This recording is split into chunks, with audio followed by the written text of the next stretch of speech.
Hello students, welcome to my YouTube channel. आज हम आपके लिए लेकर आए हैं क्लास 12th हिंदी के गद्य और पद के 10 मोस्ट इम्पोर्टेंट गद्यांश और पद्यांश। आज की क्लास आपके लिए बहुत ही इम्पोर्टेंट रहने वाली है। अगर आप भी बाई क्लासेज के साथ स्टडी करना चाहते हैं तो चैनल को सब्सक्राइब कर लें और बिना स्किप किए वीडियो को लास्ट तक देखें, क्योंकि आज की क्लास आपके लिए बहुत ही उपयोगी है। तो फ्रेंड्स, क्लास को स्टार्ट करते हैं। प्रथम गद्यांश क्या है हमारा?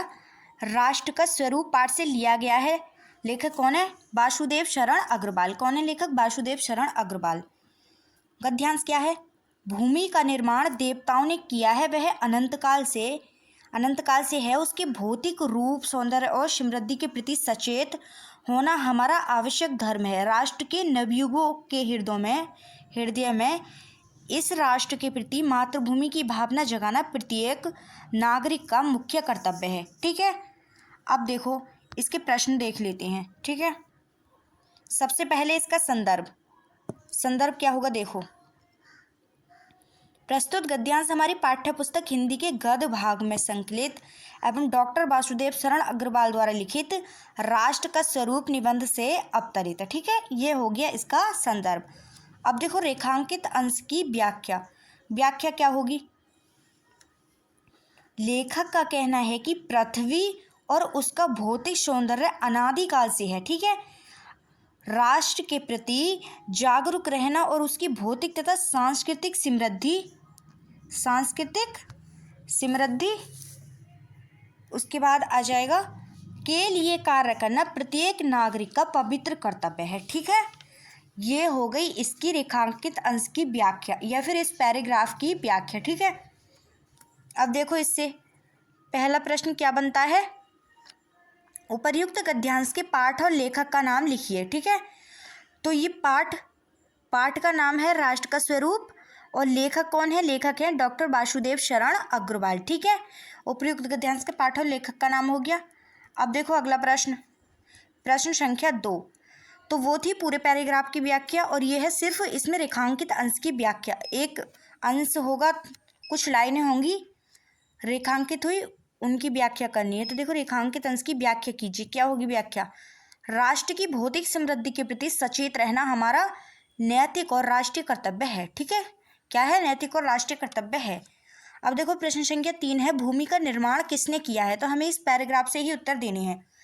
तो इस पैराग्राफ में देखो क्या है, भूमि का निर्माण जो किया है वो देवताओं ने किया है और वह अनंत काल से है। ठीक है, क्या है? अनंत काल से है। अगला प्रश्न देखो, अगला प्रश्न क्या है? हमारा आवश्यक धर्म क्या है? क्या है हमारा आवश्यक धर्म? इसका उत्तर हो जाएगा भूमि के भौतिक रूप, सौंदर्य और समृद्धि के प्रति सचेत होना हमारा आवश्यक धर्म है। ठीक है, हमारा आवश्यक धर्म है। अगला प्रश्न क्या है? प्रश्न संख्या 5, राष्ट्र के प्रति किसकी भावना जगाना आवश्यक है? किसकी भावना जगाना आवश्यक है? राष्ट्र के नवयुवकों के हृदय में मातृभूमि के प्रति प्रेम की भावना जगाना आवश्यक है। ठीक है, प्रेम की भावना जगाना आवश्यक है। तो ये हो गया हमारा गद्यांश फर्स्ट कंप्लीट। अब चलते हैं सेकंड गद्यांश की ओर। ये दूसरा गद्यांश जो है वो अशोक के फूल चैप्टर से लिया गया है। ठीक है, लेखक कौन है इसके? हजारी प्रसाद द्विवेदी इसके राइटर यानी लेखक हैं। अब पद्यांश क्या है? देखो गद्यांश क्या है? अशोक का फूल उसी मूक वेदना का प्रतीक है जो इतिहास के लंबे कालखंड में भारतीय संस्कृति के भीतर छिपी रही है। यह फूल अपनी अद्भुत सुंदरता और उदास मस्ती के साथ हमें जीवन के संघर्षों की याद दिलाता है। ठीक है, ये हो गया इसका पैराग्राफ। अब देखो इसका संदर्भ क्या होगा? यह गद्यांश आचार्य हजारी प्रसाद द्विवेदी द्वारा रचित अशोक के फूल निबंध से लिया गया है। किससे? अशोक के फूल निबंध से लिया गया है। अब देखो इसके रेखांकित अंश की व्याख्या। अशोक का पुष्प केवल सौंदर्य की वस्तु नहीं है, बल्कि यह भारतीय संस्कृति के उतार चढ़ाव और उसकी ऐतिहासिक चेतना का जीवंत प्रतीक है। ठीक है, ये हो गई उस रेखांकित अंश की व्याख्या। अब देखो इसके प्रश्न देखते हैं। प्रश्न संख्या 1 क्या है?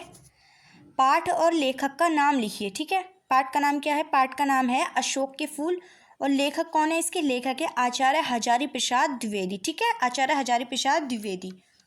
अब रेखांकित अंश की व्याख्या देखो। अशोक का फूल भारतीय संस्कृति के ऐतिहासिक संघर्ष और उसकी मूक वेदना का प्रतीक है। ठीक है, किसका? मूक वेदना का प्रतीक है। अब देखो इसका अगला प्रश्न, प्रश्न संख्या 3। इसी गद्यांश में से उत्तर देने हैं हमको इनके। ठीक है, तो अशोक का फूल किसका प्रतीक है? किसका प्रतीक होगा? इसका उत्तर हो जाएगा यह भारतीय संस्कृति के भीतर छिपी मूक वेदना का प्रतीक है। ठीक है, क्या हो गया? मूक वेदना का प्रतीक है। प्रश्न संख्या 4 क्या है? अशोक का फूल हमें किसकी याद दिलाता है? किसकी याद दिलाता है? इसका उत्तर हो जाएगा जीवन के संघर्षों और ऐतिहासिक निरंतरता की। ठीक है, हमें इनके उत्तर इसी गद्यांश में से देने हैं। ठीक है, अगला प्रश्न क्या है? प्रश्न संख्या 5। इस निबंध के लेखक कौन है? कौन है इस निबंध के लेखक? इस निबंध के लेखक हैं आचार्य हजारी प्रसाद द्विवेदी। ठीक है, अब चलते हैं अगले गद्यांश पर। गद्यांश 3 क्या है? गद्यांश 3 लिया गया है भाषा और आधुनिकता चैप्टर से। ठीक है, इसके राइटर कौन है? इसके राइटर, इसके लेखक है प्रोफेसर GS सुंदर रेड्डी। ठीक है, कौन है? प्रोफेसर GS सुंदर रेड्डी। पैराग्राफ क्या है? भाषा आधुनिकता का बोध कराती है। यदि किसी भाषा में नए विचारों को ग्रहण करने की क्षमता नहीं है तो वह पिछड़ जाती है। समय के साथ भाषा का विकास और उसका परिवर्तनशील होना अत्यंत आवश्यक है। ठीक है, परिवर्तनशील होना अत्यंत आवश्यक है। ये है पैराग्राफ। अब देखो इसका संदर्भ, यहाँ पर संदर्भ क्या होगा इसका? यह गद्यांश प्रोफेसर GS सुंदर रेड्डी द्वारा लिखित भाषा और आधुनिकता निबंध से उद्धृत है। ठीक है, किससे लिया गया है? भाषा और आधुनिकता निबंध से। अब रेखांकित अंश की व्याख्या क्या होगी? भाषा एक जीवंत इकाई है, यानी जीवित इकाई है, और समय के साथ इसमें नए शब्दों और आधुनिक विचारों को समाहित करने की शक्ति होनी चाहिए। ठीक है, ये होगी रेखांकित अंश की व्याख्या। अब देख लेते हैं इसके क्वेश्चन, प्रश्न देख लेते हैं। प्रश्न संख्या 1 क्या है? पाठ और लेखक का नाम लिखिए। ठीक है, पाठ और लेखक का नाम लिखिए। तो ये गद्यांश किस पाठ से लिया गया है? पाठ का नाम है भाषा और आधुनिकता। लेखक कौन है? लेखक है इसके प्रोफेसर GS सुंदर रेड्डी। ठीक है, प्रोफेसर GS सुंदर रेड्डी। प्रश्न संख्या 2 क्या है? रेखांकित अंश की व्याख्या कीजिए। व्याख्या क्या होगी? भाषा गतिशील होती है और आधुनिकता के साथ खुद को बदलना उसका आवश्यक गुण है। ठीक है, खुद को बदलना उसका आवश्यक गुण है। अब इसका अगला प्रश्न देखो, प्रश्न संख्या 3। भाषा किसका बोध कराती है? किसका बोध कराती है भाषा? तो इसका उत्तर हो जाएगा भाषा आधुनिकता का बोध कराती है। हमको इसी गद्यांश में से इनके उत्तर देने हैं। ठीक है, अगला प्रश्न देखो, प्रश्न संख्या 4। भाषा कब पिछड़ जाती है? कब पिछड़ती है? उत्तर, जब उसमें नए विचारों को ग्रहण करने की क्षमता नहीं होती। तो अगर किसी भाषा में नए विचार ग्रहण नहीं किए जाएंगे तो वो भाषा पिछड़ जाती है। ठीक है, प्रश्न संख्या 5 क्या होगा? समय के साथ क्या आवश्यक है? क्या आवश्यक है समय के साथ? देखो इसका उत्तर हो जाएगा भाषा का विकास और परिवर्तनशील होना समय के साथ आवश्यक है। ठीक है, अब देखो अगला गद्यांश क्या है? अगला गद्यांश जो लिया गया है वो रॉबर्ट नर्सिंग होम में चैप्टर से लिया गया है। इसके लेखक, इसके राइटर कौन है? कन्हैयालाल मिश्र प्रभाकर इसके राइटर हैं। ठीक है, क्या है? मदर टेरेसा जैसी सेवा भावना और करुणा का वास्तविक रूप रॉबर्ट नर्सिंग होम में देखने को मिलता है, जहां मानवता की सच्ची सेवा बिना किसी स्वार्थ और भेदभाव के की जाती है। ठीक है, बिना किसी स्वार्थ और भेदभाव के की जाती है। संदर्भ देखो, इसका संदर्भ क्या होगा? यह गद्यांश कन्हैयालाल मिश्र प्रभाकर द्वारा रचित संस्मरणात्मक रेखाचित्र रॉबर्ट नर्सिंग होम में से लिया गया है। ठीक है, रेखांकित अंश की व्याख्या देखो। अब लेखक ने मानवता, परोपकार और सच्ची सेवा का जीवंत चित्रण किया है, जहां रोगी की सेवा ही सबसे बड़ा धर्म है। ठीक है, रोगी की सेवा ही सबसे बड़ा धर्म है। अब इसके प्रश्न देख लेते हैं। प्रश्न संख्या 1 क्या है? पाठ और लेखक का नाम लिखिए। पाठ का नाम क्या है? रॉबर्ट नर्सिंग होम में। और लेखक कौन है? लेखक है कन्हैयालाल मिश्र प्रभाकर। ठीक है, कन्हैयालाल मिश्र प्रभाकर। अगला प्रश्न देखो, अगला प्रश्न क्या है? रेखांकित अंश की व्याख्या कीजिए। ठीक है, रेखांकित अंश की व्याख्या कीजिए। उत्तर क्या होगा इसका? यहाँ निस्वार्थ सेवा भाव और मानवता का सच्चा स्वरूप देखने को मिलता है। ठीक है, ये हो गया इसका उत्तर। प्रश्न क्या हो गया? रॉबर्ट नर्सिंग होम में किसकी सेवा होती है? किसकी? इसका उत्तर हो जाएगा मानवता की सच्ची और निस्वार्थ सेवा। अब देखो अगला प्रश्न क्या है।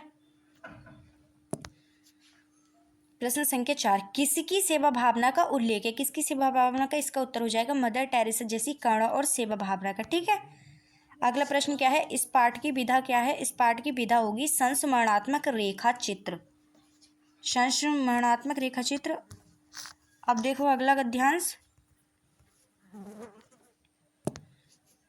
तेजस्वी मन के संपादित अंश चैप्टर से लिया गया है। इसके राइटर कौन है? डॉक्टर APJ अब्दुल कलाम इसके राइटर है। ठीक है। पैराग्राफ क्या है? गद्यांश है, सपने बे नहीं जो हम सोते हुए देखते हैं, सपने बे हैं जो हमें सोने नहीं देते। महान लक्ष्य प्राप्त करने के लिए अटूट निष्ठा और निरंतर कर्मशीलता की आवश्यकता होती है। ठीक है। अब देखो इसका संदर्भ क्या है।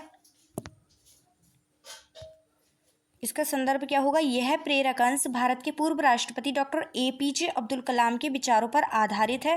रेखांकित अंश की व्याख्या देखो, वास्तविक सपने वे होते हैं जो व्यक्ति को चैन से बैठने नहीं देते और उसे अपने लक्ष्य की प्राप्ति के लिए निरंतर प्रेरित करते हैं। ठीक है। ये होगी रेखांकित अंश की व्याख्या।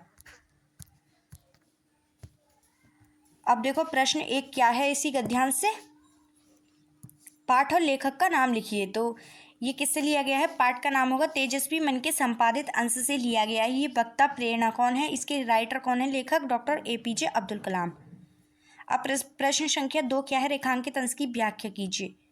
इसका उत्तर क्या होगा? सच्चे सपने व्यक्ति में ऊर्जा भरते हैं और उसे बिना थके परिश्रम करने के लिए विवश करते हैं। ठीक है।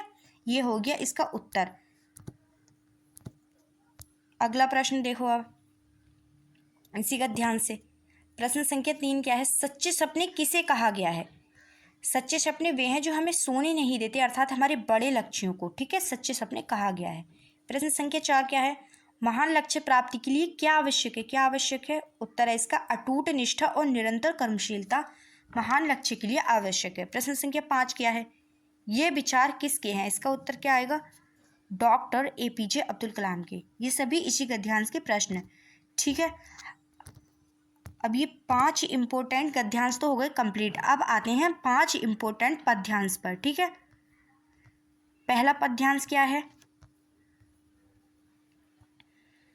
देखो, चैप्टर का नाम है पवन दूतिका। क्या है? चैप्टर का नाम है पवन दूतिका और इसके राइटर, इसके लेखक कौन है? अयोध्या सिंह उपाध्याय हरिओद। ठीक है। और ये क्या है? पैराग्राफ क्या है इसका? पद्यांश क्या है? बैठी थी जिस दिवस वह गेह में थी अकेली, आके आंसू द्रग युगल में थे धरा को भिगोते, आई धीरे सदन में सदन पुष्प गंध को ले, प्रातः वाली सुबन पवन इसी काल बायो से आई। ठीक है, बायो से आई। ये है इसका पद्यांश। अब देख लेते हैं इसका संदर्भ और इसकी व्याख्या। संदर्भ क्या है इसका? यह पद्यांश महाकवि अयोध्या सिंह उपाध्याय हरिओद द्वारा रचित प्रिय प्रवास महाकाव्य के पवन दूतिका प्रसंग से है, यानी लिया गया है। इसकी रेखांकित अंश की व्याख्या देखो, राधा जो है, राधा कृष्ण के वियोग में अत्यंत दुखी होकर अकेली बैठी हैं और उनकी आंखों से बहते आंसू पृथ्वी को भिगो रहे हैं। ठीक है, ये हो गई इसकी व्याख्या। काव्यगत सौंदर्य क्या है इसका? भाषा है इसकी खड़ी बोली, रस है वियोग श्रृंगार और छंद है इसमें मालिनी। ठीक है, कौन सा छंद है? मालिनी। प्रश्न देखो इससे, इस पद्यांश से प्रश्न। प्रश्न संख्या 1 क्या है? कविता और कवि का नाम लिखिए। कविता किस चैप्टर से ली गई है? पवन दूतिका। ठीक है, कविता है पवन दूतिका, पंक्तियाँ ली गई हैं ये पवन दूतिका से। और कवि कौन है इसके? अयोध्या सिंह उपाध्याय हरिओद। ठीक है, अयोध्या सिंह उपाध्याय हरिओद। अब रेखांकित अंश की व्याख्या क्या हो जाएगी? राधा कृष्ण के वियोग में व्याकुल होकर अश्रुपात कर रही हैं। ठीक है, क्या कर रही हैं? अश्रुपात कर रही हैं। अगला प्रश्न देखो आप, अगला प्रश्न क्या हो जाएगा? चलते हैं अगले प्रश्न पर। राधा कहाँ और किस स्थिति में बैठी थी? मतलब राधा कहाँ और किस स्थिति में बैठी थी? उत्तर हो जाएगा इसका, राधा घर में अकेली बैठी थी और दुखी थी। ठीक है। प्रश्न संख्या 4 क्या है? घर में धीरे से कौन प्रवेश करती है? कौन प्रवेश करती है? इसका उत्तर हो जाएगा प्रातःकालीन ठंडी और सुगंधित हवा, यानी पवन घर में प्रवेश करती है। अगला प्रश्न क्या होगा? प्रश्न संख्या 5, प्रस्तुत पद्यांश में प्रयुक्त रस और छंद का नाम बताइए। ठीक है, तो कौन सा छंद और कौन सा रस प्रयुक्त हुआ है? इसका उत्तर हो जाएगा वियोग श्रृंगार रस और मालिनी छंद इसमें प्रयुक्त हुआ है। ठीक है, वियोग श्रृंगार रस और मालिनी छंद। अब देखते हैं अगला पद्यांश। अगला पद्यांश है पद्यांश द्वितीय, बुक केकई का पश्चाताप चैप्टर से लिया गया है। लेखक कौन है इसके? इसके कवि हैं मैथिली शरण गुप्त। ठीक है, कौन है कवि? मैथिली शरण गुप्त। पद्यांश क्या है? धिक्कार उसे था महास्वार्थ ने घेरा, 100 बार धन्य वह एक लाल की माई, जिस जननी ने है जना भरत सा भ्राता, पागल सी प्रभु के साथ सभा चिल्लाई, 100 बार धन्य वह एक लाल की माई। ठीक है, ये हो गया इसका पद्यांश। अब इसकी व्याख्या देख लेते हैं, संदर्भ देख लेते हैं पहले इसका संदर्भ देखो। यह पद्यांश राष्ट्रकवि मैथिली शरण गुप्त के महाकाव्य साकेत से अवतरित है। किससे? साकेत से अवतरित है। रेखांकित अंश की व्याख्या देखो। कैकेयी अपने किए पर पश्चाताप करती हुई खुद को धिक्कारती है और भरत की माता होने पर गर्व महसूस करती है।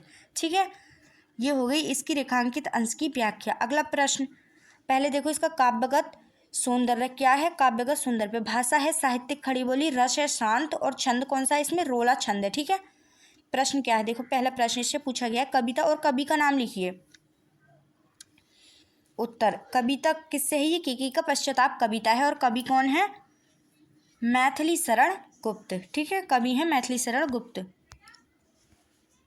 अगला प्रश्न देखो इस पद्यांश से, रेखांकित अंश की व्याख्या कीजिए। व्याख्या देखो, कैकेयी अपने स्वार्थीपन पर स्वयं को धिक्कारती है और भरत की माता होने की महिमा स्वीकार करती है। ठीक है, भरत की माता होने की महिमा को स्वीकार करती है। प्रश्न संख्या 3 क्या है? महास्वार्थ ने किसे घेर लिया था? किसे? उत्तर है रानी कैकेयी को महास्वार्थ ने घेर लिया था। ठीक है, अब देखो अगला प्रश्न, प्रश्न संख्या 4 क्या है? सभा किसके साथ चिल्ला उठी? किसके साथ? इसका उत्तर हो जाएगा प्रभु राम के साथ संपूर्ण सभा चिल्ला उठी। ठीक है, अगला प्रश्न क्या है? प्रस्तुत पद्यांश का रस व छंद लिखिए। तो इसमें शांत रस और रोला छंद है। ठीक है, शांत रस और रोला छंद है इस पद्यांश में। अब देखो अगला पद्यांश क्या है? अगला पद्यांश जो है वो श्रद्धा मनु चैप्टर से लिया गया है। इसके लेखक यानी इसके कवि कौन है? जयशंकर प्रसाद ने लिखा है इसे। पद्यांश क्या है? पद्यांश देखो, कौन हो तुम बसंत के दूत, बृहस्पति झड़ में अति सुकुमार, घन तिमिर में चपला की रेखा, तपन में शीतल मंद बयार, निखारे जो इस अंधकार को अपने रूप से। ठीक है, ये हो गया इसका पद्यांश। ठीक है, अब आते हैं इसका संदर्भ देख लेते हैं। संदर्भ क्या होगा इसका? यह पद्यांश महाकवि जयशंकर प्रसाद के प्रसिद्ध महाकाव्य कामायनी के श्रद्धा सर्ग से लिया गया। ठीक है, महाकवि जयशंकर प्रसाद के प्रसिद्ध महाकाव्य कामायनी के श्रद्धा सर्ग से लिया गया है। रेखांकित अंश की व्याख्या देखो इसके। मनु श्रद्धा से उसका परिचय पूछते हुए कहते हैं कि जिस प्रकार अंधकार में बिजली चमकती है, उसी तरह तुम इस निराशा में आशा की किरण हो। ठीक है, किसमें? निराशा में आशा की किरण हो। काव्यगत सौंदर्य क्या है इसका? भाषा इसकी संस्कृतनिष्ठ खड़ी बोली है, रस है इसमें श्रृंगार और शांत, अलंकार है उपमा और रूपक। ठीक है, प्रश्न संख्या 1 देखो, इससे पूछा गया कविता और कवि का नाम लिखिए। कविता कौन सी है? श्रद्धा मनु। कवि कौन है इसके? जयशंकर प्रसाद। ठीक है, अब देखो इसका अगला प्रश्न, प्रश्न संख्या 2, रेखांकित अंश की व्याख्या कीजिए। क्या होगी इसका उत्तर देखो, मनु हताशा के बीच श्रद्धा के सुंदर और तेजस्वी रूप को देखकर आश्चर्यचकित हैं। ठीक है, किसके? श्रद्धा के सुंदर और तेजस्वी रूप को देखकर। अगला प्रश्न, प्रश्न संख्या 30, मनु ने श्रद्धा की तुलना किससे की है? किससे की है? उत्तर, बसंत के दूत, बिजली की रेखा और शीतल मंद बयार से मनु ने श्रद्धा की तुलना की है। ठीक है, अगला प्रश्न देखो इससे, प्रश्न संख्या 4, यह पद्यांश किस महाकाव्य से लिया गया है? इसका उत्तर हो जाएगा कामायनी श्रद्धा सर्ग से लिया गया है। प्रश्न संख्या 5 क्या है? इसमें मुख्य रूप से कौन सा अलंकार है? इसका उत्तर हो जाएगा उपमा और रूपक अलंकार है इसमें मुख्य रूप से। ठीक है, अब देखो अगला पद्यांश। अगला पद्यांश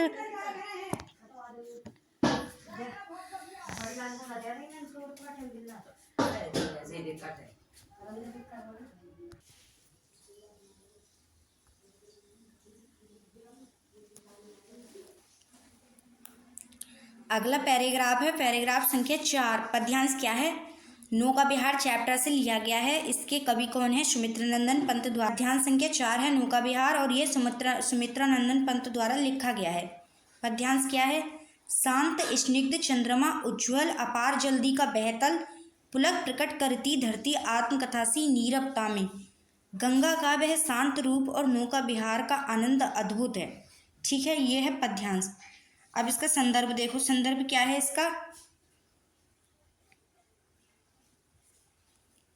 संदर्भ क्या है इसका? यह पद्यांश छायावादी कवि सुमित्रानंदन पंत की कविता नौका विहार से संकलित है। ठीक है, रेखांकित अंश की व्याख्या देखो। गंगा नदी के शांत और स्वच्छ जल पर चांदनी रात का सुंदर प्राकृतिक वर्णन किया गया है, जहाँ प्रकृति जीवंत प्रतीत होती है। ठीक है, इसका काव्यगत सौंदर्य देखो। काव्यगत सौंदर्य क्या है इसका? देखो, भाषा है इसमें कोमलकांत पदावली युक्त खड़ी बोली। रस कौन सा है इसमें? शांत। अलंकार कौन सा है? मानवीकरण अलंकार है। प्रश्न संख्या 1 इससे पूछा गया है कविता और कवि का नाम लिखिए। कविता कौन सी है? कविता है नौका विहार और कवि कौन है? सुमित्रानंदन पंत। ठीक है, अब प्रश्न संख्या 2 देखो, रेखांकित अंश की व्याख्या कीजिए। रेखांकित अंश की व्याख्या क्या होगी? इसका उत्तर हो जाएगा, चांदनी रात में गंगा जल अत्यंत शांत निर्मल और चित्ताकर्षक लग रहा है। ठीक है, अब प्रश्न संख्या 3 क्या है? प्रश्न संख्या 3 है, चंद्रमा का रूप कैसा बताया गया है? इसका उत्तर हो जाएगा, शांत स्निग्ध और उज्ज्वल चंद्रमा का रूप बताया गया है। प्रश्न संख्या 4 क्या है? धरती क्या प्रकट करती है? इसका उत्तर हो जाएगा, अपने आनंद और पुलक को प्रकट करती है धरती। प्रश्न संख्या 5 क्या है? इस कविता के रचितक किस युग के कवि है? इसका उत्तर हो जाएगा, छायावाद युग के कवि हैं। ठीक है, ये हो गए इससे पूछे गए प्रश्न। अब चलते हैं अगले पद्यांश पर। अगला पद्यांश क्या है? मैंने आहुति बनकर देखा चैप्टर और किसके द्वारा लिखा गया है? ये अज्ञा के द्वारा लिखा गया है। ठीक है, पद्यांश क्या है? मैंने आहुति बनकर देखा, यह प्रेम यज्ञ की ज्वाला है, मैं जलता गया किंतु जीवन को नया प्रकाश देता गया, इस त्याग और समर्पण में ही जीवन की सार्थकता है। ठीक है, यह है इसका पद्यांश। संदर्भ देखो, इसका संदर्भ क्या होगा? यह पद्यांश सच्चिदानंद हीरानंद वात्स्यायन अज्ञा की कविता मैंने आहुति बनकर देखा से है। इसके रेखांकित अंश की व्याख्या देखो। कवि ने जीवन संघर्ष और प्रेम के समर्पण भाव को यज्ञ की आहुति के समान बताया है, जहाँ स्वयं कष्ट सहकर भी दूसरों को प्रकाश देना ही जीवन है। ठीक है, दूसरों को प्रकाश देना ही जीवन है। अब इसका काव्यगत सौंदर्य देखो।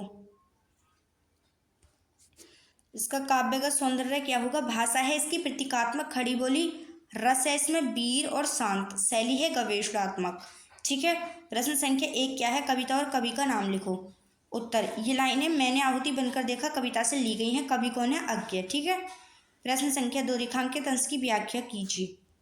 रेखांकित अंश की व्याख्या देखो क्या होगी। यहाँ पर इसकी रेखांकित अंश की व्याख्या देखो। कवि ने अपने जीवन को प्रेम यज्ञ की आहुति मानकर मानव कल्याण के लिए समर्पित किया है। ठीक है, ये हो गई इसकी व्याख्या। अगला प्रश्न, प्रश्न संख्या 3 देखो क्या है। प्रश्न संख्या 3 है, कवि ने स्वयं को क्या बनकर देखने को कहा है? उत्तर है उनका कि आहुति बनकर देखने को कहा है। ठीक है, प्रश्न संख्या 4 क्या है? यह किसकी ज्वाला है? तो उत्तर है प्रेम यज्ञ की ज्वाला। ठीक है, इसका उत्तर हो जाएगा ये।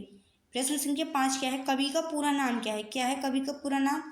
सच्चिदानंद हीरानंद वात्स्यायन अज्ञा कवि का पूरा नाम है। ठीक है, तो ये थे हमारे आज के 10 इम्पोर्टेंट पद्यांश, गद्यांश और पद्यांश। तो फ्रेंड्स, अगर आपको ऐसी और वीडियो चाहिए तो चैनल को सब्सक्राइब कर लो, वीडियो को लाइक कर लो और मिलते हैं अगली क्लास में एक कड़क टॉपिक के साथ। तब तक के लिए जय हिंद।